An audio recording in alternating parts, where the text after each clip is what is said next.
Estudio de la Universidad Central revela precaria situación que viven los presos con capacidades diferentes.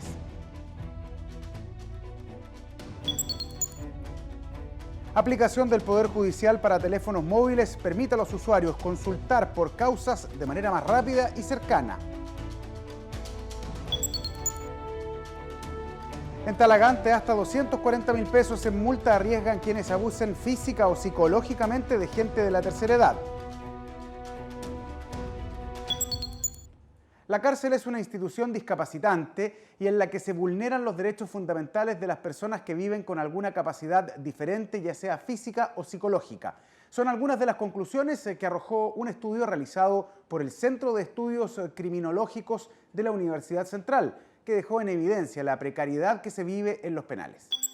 El primer estudio cualitativo realizado sobre vulneraciones a derechos humanos de personas con capacidades distintas y privadas de libertad arrojó conclusiones lapidarias sobre el sistema carcelario. El Centro Criminológico de la Universidad Central realizó 39 entrevistas en todos los complejos penitenciarios de Santiago que albergan al 32% de la población penal a nivel país. Chile incumple hoy actualmente los tratados internacionales en materia de derechos de las personas con discapacidad y otros tratados internacionales en materia de situación penitenciaria, además, digamos, de base, ya como las reglas de Mandela, por ejemplo. Chile vulnera desde ese punto de vista claramente los derechos fundamentales de las personas con discapacidad y en general de la población penal, dadas las condiciones de infraestructura que han sido ampliamente, ¿no es cierto?, estudiadas y divulgadas por instituciones públicas como privadas a través de informes. Paula Medina, docente de la Universidad Central, dirigió la investigación realizada con un equipo de periodistas, abogados y psicólogos, estudio que desde un comienzo evidenció la precariedad existente en el sistema penitenciario. Ni siquiera tenemos una estadística clara y certera respecto a cuántas personas con discapacidad, qué tipo de discapacidad y qué nivel de discapacidad tienen estas personas. Porque el registro que tiene actualmente Gendarmería de Chile, que es el registro que tiene para toda su población penal, es un registro que no se basa en una evaluación médica que se le haga a estas personas, sino que es solamente un registro que hace a través de la observación el gendarme que ingresa al interno o el reporte que el mismo interno hace. Marlene Velázquez realiza visitas frecuentes a los recintos penitenciarios en representación del Instituto de Derechos Humanos, una labor que asegura le ha demostrado que la falta de un registro certero de personas que viven con discapacidad en la cárcel se debe principalmente a que cuando ingresan se les realiza un control muy superficial de eventuales lesiones, dolencias o discapacidades. Lo que hay es una constatación de lesiones, la que hace en general un paramédico, que solamente ve si la persona viene lesionada. En algunos penales, que el paramédico ve que la persona está lesionada, lo derivan a un centro de salud para que se haga un estudio más acabado. Además, el estudio determinó que las cárceles no cuentan con diseño ni adecuaciones de infraestructura necesarias para el desplazamiento de personas con capacidades diferentes, ya sean físicas o visuales. Muchas de las adecuaciones que se hacen en términos de infraestructura física son parciales, limitadas y responden más a iniciativas muy puntuales de algunos penales, pero no una política en general de parte de Gendarmería. No me cabe duda que las cárceles no están en condiciones de recibir bien y tratar bien a las personas discapacitadas. Sí, sobre todo si a esto agregamos que son antiguas, son muy pocas las nuevas. Entonces, en esas antiguas hay cero posibilidad de pensar en una habilitación para personas discapacitadas. Si sumamos a eso el hacinamiento, si sumamos a eso la falta de salubridad que tienen muchos penales, si sumamos a eso la falta incluso de profesionales, ya sean del área técnica o del área médica, en general para la población, sí podríamos decir que las personas con discapacidad están en un pie de mayor vulneración de sus derechos. El ministro de la Corte Suprema, Lamberto Cisternas, encabeza la iniciativa de acceso a la justicia de grupos vulnerables en el Poder Judicial. Tras diversas visitas a complejos penitenciarios, concuerda que existe una evidente vulneración de derechos fundamentales, precariedad que se debe enfrentar de forma sistemática para lograr que la cárcel ya no sea más discapacitante y de paso una institución de rehabilitación. Cuando ocurren estas situaciones estamos en presencia de vulneraciones y yo creo que son muy abundantes. Ahora, como hay que hacer una escala de necesidades, ¿no es cierto? La primera escala probablemente sería, ¿no es cierto?, el primer nivel sería contar con cárceles más espaciosas donde la gente pueda disponer de un lugar físico donde estar y no con hacinamientos. Si nosotros preguntamos, probablemente un porcentaje importante de los establecimientos están con sobrecarga y eso dificulta toda otra labor. Pero tiene razón usted, hay vulneraciones y deberemos estar atentos a que paulatinamente, en la medida que sea posible, se recupere la dignidad de esa persona. Otro de los puntos de mayor complejidad que identificó el estudio es la salud mental en los complejos penitenciarios. Las cifras indican que al menos el 70% de la población tiene adicción a distintos tipos de drogas. Sin embargo, no existe en la actualidad programa alguno para evitar esto. A ellos se suman los reos con problemas psicosociales, con depresión o algún tipo de disociación.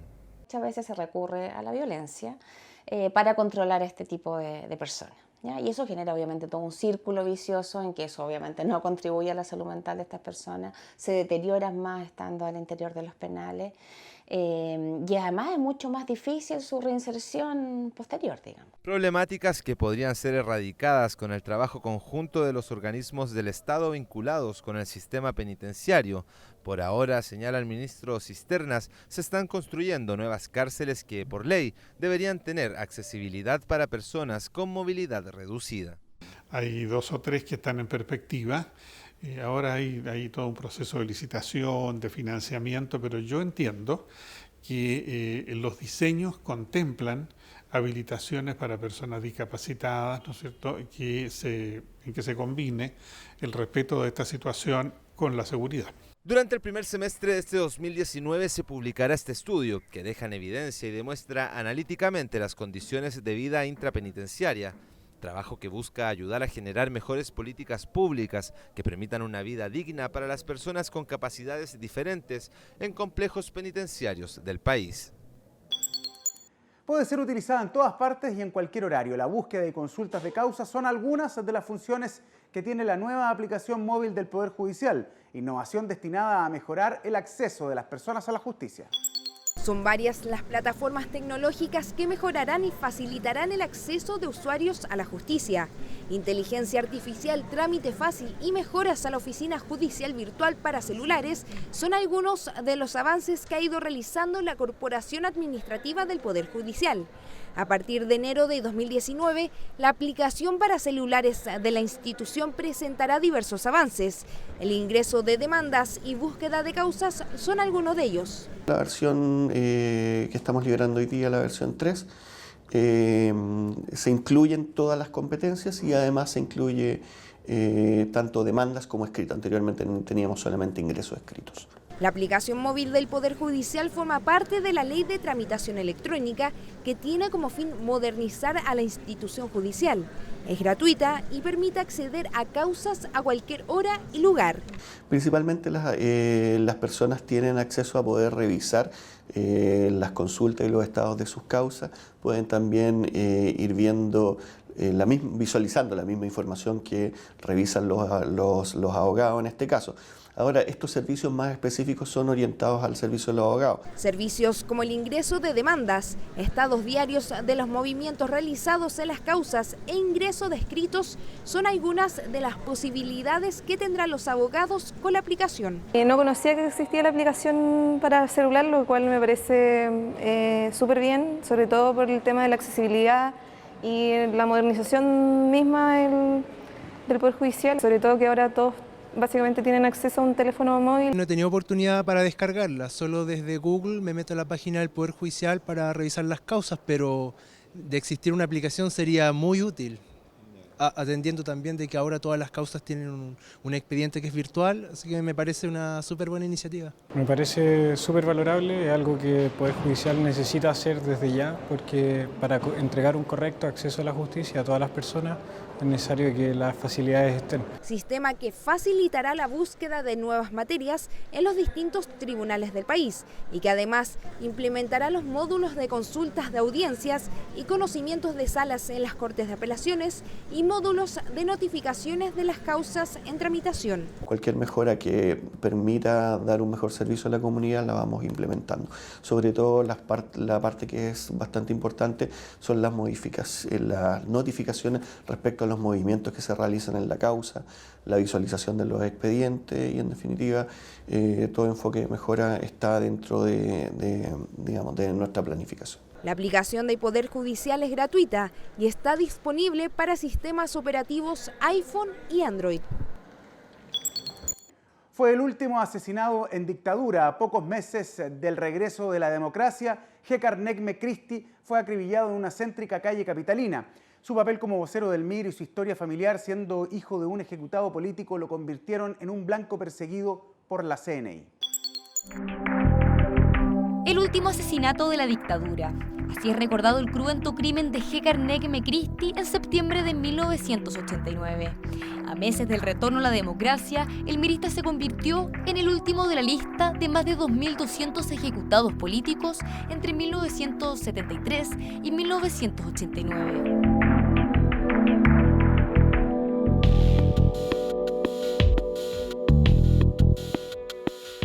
Parece que realmente ganó el no. 5 de octubre de 1988, y con estas palabras, el general del aire, Fernando Matei, fue el primero de la Junta Militar en reconocer el triunfo del no. Con titulares como "corrió solo y llegó segundo", los medios opositores celebraron el fin de la dictadura. La democracia estaba a la vuelta de la esquina, pero aún faltaba un último golpe de represión: el vocero del movimiento de izquierda revolucionaria, Hekar Negme Christie. Él había sido dirigente estudiantil durante la dictadura, ya había sido perseguido políticamente. Su padre además había sido asesinado en octubre de 1973, por lo tanto tenía una vida que había sido compleja desde la perspectiva de lo que había sido la represión de la dictadura militar. Su historia comenzó meses antes, ya que en 1979 el también mirista ingresó a estudiar Historia en la Universidad de Chile, lugar donde sufrió las primeras persecuciones por su adherencia al movimiento de ideología marxista. En 1987, Negme lideró el quiebre del MIR cuando le dio una orientación más política. Que había sido seguida meses antes, mañana y noche. A él, ahí uno aprende una cierta terminología de la CNI, que era levantar al subversivo, era levantar o sacarlo de la casa, o sea, seguirlo de cuando él se levanta y sale de la casa, seguirlo por toda la ciudad y posteriormente acostarlo, que era cuando ya llegaba esta persona a su casa y se entregaba a su hogar. Septiembre de 1989, cuenta regresiva para la democracia. Faltaban 6 meses para que Augusto Pinochet Ugarte entregara el mando tras 17 años de dictadura. Por su parte, la Central Nacional de Informaciones, conocida por sus siglas CNI, se disolvía, pero aún tenían una tarea pendiente, ya que sus ojos estaban puestos en Negme, quien día a día era más clandestino. El 4 de septiembre de 1989, en esta calle del centro de Santiago, General Bulnes, el mirista Hekar Negme fue acribillado por miembros de la CNI. Su cuerpo quedó abandonado acá, con panfletos que decían "amarillo burgués traidor", con el objetivo de distraer a quienes investigarían el caso. Su asesinato es recordado como el último crimen ejecutado por agentes de la dictadura. El caso fue visto en primera instancia en el 6º Juzgado del Crimen de Santiago. Sin embargo, meses después, el Pleno de la Corte Suprema designó al juez Carlos Meneses, quien, al ser nombrado como secretario del máximo tribunal, dejó la causa al magistrado Guillermo Navas.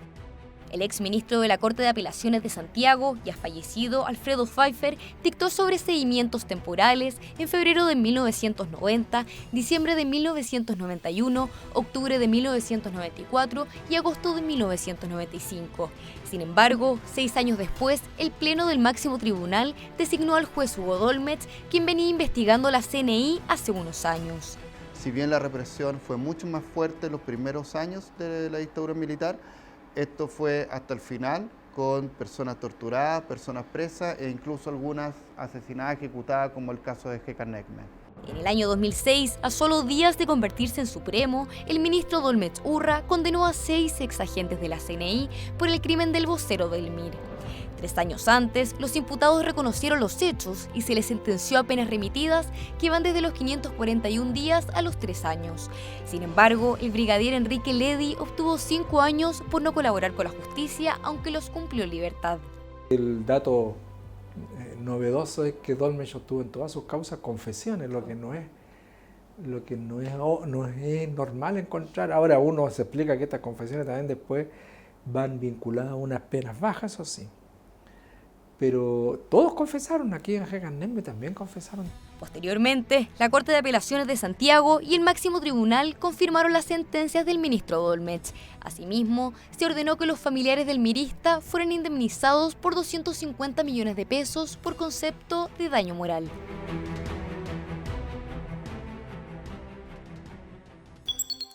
Multas que ascienden hasta 240.000 pesos se deberán pagar quienes abusen tanto física como psicológicamente de adultos mayores en Talagante. Así lo establece una ordenanza municipal en dicha comuna.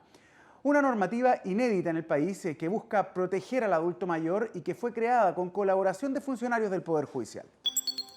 Según la encuesta CACEN, 3,5 millones de personas mayores de 60 años viven en Chile, cifra que representa un 20% de la población del país. Una sociedad cada vez más longeva que de a poco avanza en mejorar la calidad de vida del adulto mayor.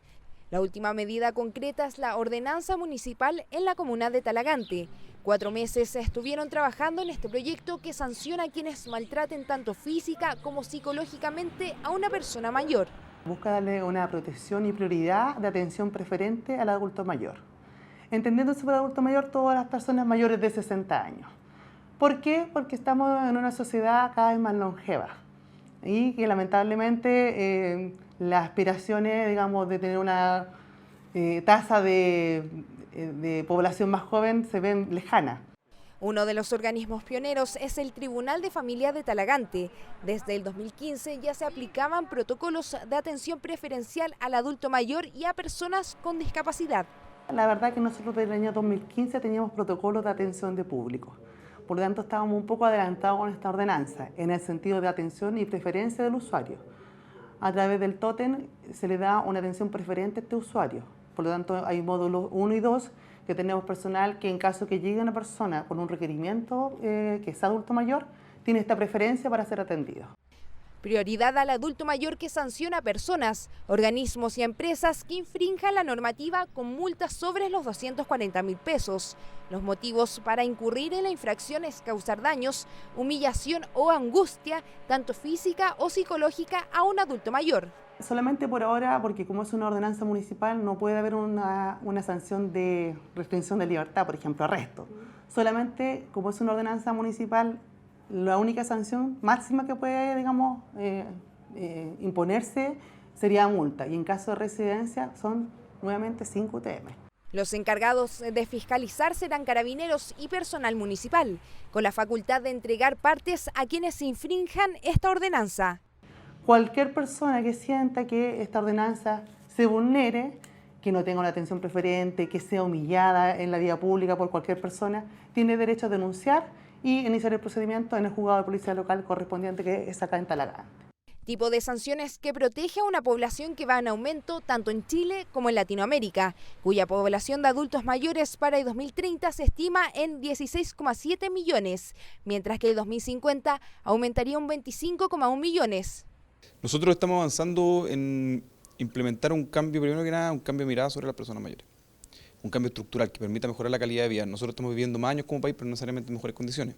Falta de condiciones para una vida plena del adulto mayor, carencias y problemas que este segmento etario no da a conocer. Entre dichas problemáticas está el maltrato que este grupo pueda recibir o presenciar por parte de familiares u otras personas. Muchos de los casos de maltrato son realizados dentro del núcleo familiar, muchas veces también por un familiar, más del 70% de los casos, lo que nos habla también de no solamente la gravedad de estos hechos, sino que también de la necesidad de poder acompañar también y en ese sentido poder extenderle una ayuda a las personas que hoy día son víctimas de maltrato. Denuncias tenemos, pero por temas de violencia intrafamiliar. En situación de abandono de adulto mayor, la ley 20.066 dio cobertura a aquello, por lo tanto cualquier situación de denuncia en caso de adulto mayor en situación de abandono, somos competentes y tenemos todas las herramientas justamente para dar curso a esas denuncias. Tipos de denuncias que podrán realizarse de forma más sencilla a contar de enero de 2019, fecha en que comienza la implementación de la figura del defensor mayor, que tiene por objetivo contratar un abogado en distintas regiones del país que permita acompañar a adultos mayores en procesos judiciales. Tiene como rol central el poder articular en conjunto con la clínica jurídica, con la Corporación de Sentencia Judicial, todos estos procesos también de denuncia que se llevan a cabo por parte de los adultos mayores como víctimas de maltrato. Y esto se complementa con el trabajo también que hacen efectivamente hoy día los asesores del programa de Buen Trato, que es un trabajo más de carácter social, ¿cierto? Entonces la idea es que este programa permita, por un lado, acompañar socialmente a las personas víctimas de maltrato, pero también acompañarlas en los procesos que ellos inician.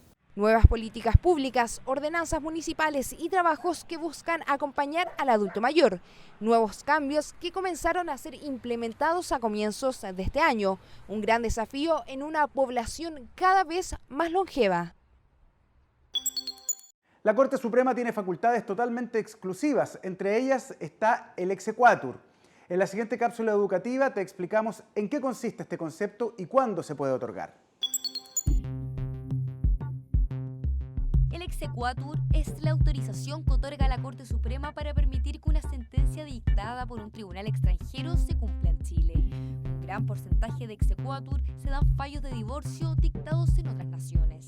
El procedimiento para solicitar esta autorización, en primer lugar, es presentar el requerimiento ante el máximo tribunal y posteriormente notificar a la contraparte. Según establecen los artículos 242 al 244 del Código de Procedimiento Civil, las resoluciones de un país extranjero tendrán la fuerza que se les concedan los tratados internacionales. A falta de tratados, la regla general es que se aplican las resoluciones procedentes de un país extranjero la misma fuerza que en él se da a los fallos pronunciados en Chile. Es decir, si la sentencia procede de una nación en la que no se da cumplimiento a los fallos de tribunales chilenos, la de ese país no tendrá fuerza en Chile. El presidente de la Corte Suprema acudió hasta el Palacio de la Moneda para compartir un almuerzo junto al presidente de la República. Esta y otras actividades de la agenda en la siguiente síntesis. El Pleno de Ministros de la Corte Suprema, encabezado por su presidente Haroldo Brito y la fiscala judicial del máximo tribunal, Lía Cabello, asistieron a un almuerzo en el Palacio de la Moneda, invitados por el presidente de la República, Sebastián Piñera. En la instancia estuvieron también los ministros del Interior y Justicia, Andrés Chadwick y Hernán Larraín respectivamente, junto a los subsecretarios de esa cartera, Juan José Osa y Lorena Recabarren. Hicimos un recuento de algunos aspectos trascendentes del año y de alguna manera anotando las cosas que están quedando pendientes. Así que eso es una cosa, en primer lugar, provechosa, es una conversación institucional que a mí me parece muy importante y también resultó un almuerzo grato, muy liviano, muy distendido. El presidente de la Corte Suprema, Haroldo Brito, hizo un balance con la prensa especializada sobre el trabajo del Poder Judicial durante el 2018, enfatizando que la labor de los tribunales de justicia tiene como centro a las personas, destacando importantes avances en materia de género, niñez, derechos humanos y grupos vulnerables. En un encuentro al que asistió la prensa acreditada en el Palacio de Tribunales, la máxima autoridad judicial resaltó 4 grandes áreas de trabajos para este 2018. La Secretaría de Género y No Discriminación, el Grupo de Trabajo para Temas de Niñez, la Oficina de Coordinación de Derechos Humanos y los proyectos de acceso a la justicia de grupos vulnerables. Ponemos fin a la presente edición de Noticias. Gracias por seguirnos. La invitación es a que lo sigan haciendo a través de todas nuestras plataformas digitales, en especial el sitio web www.poderjudicialtv.cl. Que estén muy bien.